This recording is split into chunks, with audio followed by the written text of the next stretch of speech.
Hello, I'm Montaigne and we're currently in my bedroom and we are about to go to Maroubra Skate Park to record some of the field sounds of skateboard at the skate park.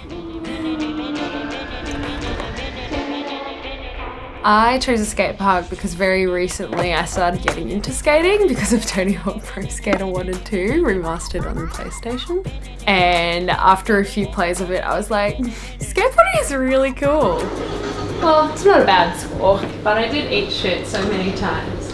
And yeah, I just was like really devoted to like going to skate park very regularly. And then Eurovision started, so lots has been happening. I haven't been skating as much and I definitely need some practice. But that's sort of why I chose a skate park, because I know how like exciting and noisy and the many things you can do with the board and like with all the surfaces in the skate park. That was exciting to me, especially like being into hyperpop music at the moment. A lot of the sounds are very like brash and loud and like intense and rude. And I thought skateboard sounds would fulfill that.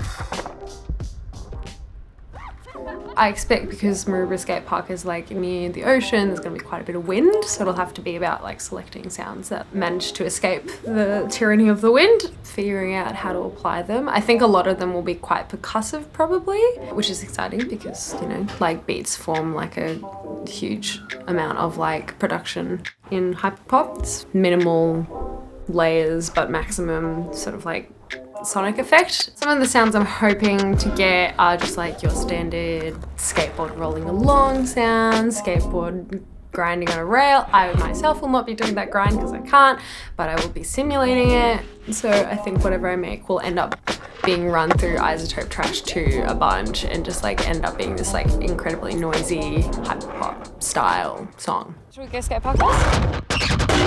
When I get home after Maroubra, I'll have to review all the sounds that I recorded and pick the ones I think are good, that I like. I don't know what's gonna happen when I get my computer. I don't think I operate with almost like any intentionality. The intention sort of starts to unfold as the thing starts to take shape. But like at the beginning, I'm just like pure experimenting. Like I have no idea what's gonna happen.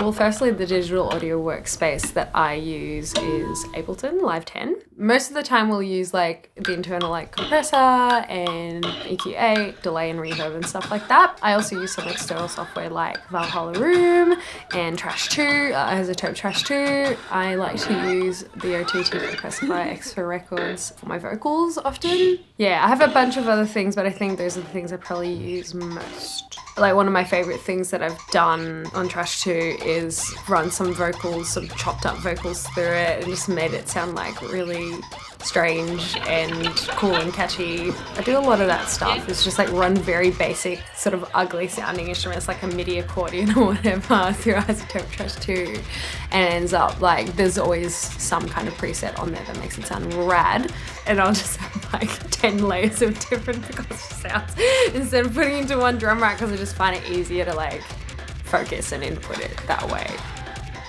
Once I got like a beat down or something that excites me sound wise, I'll just like spring from there and see what I can do.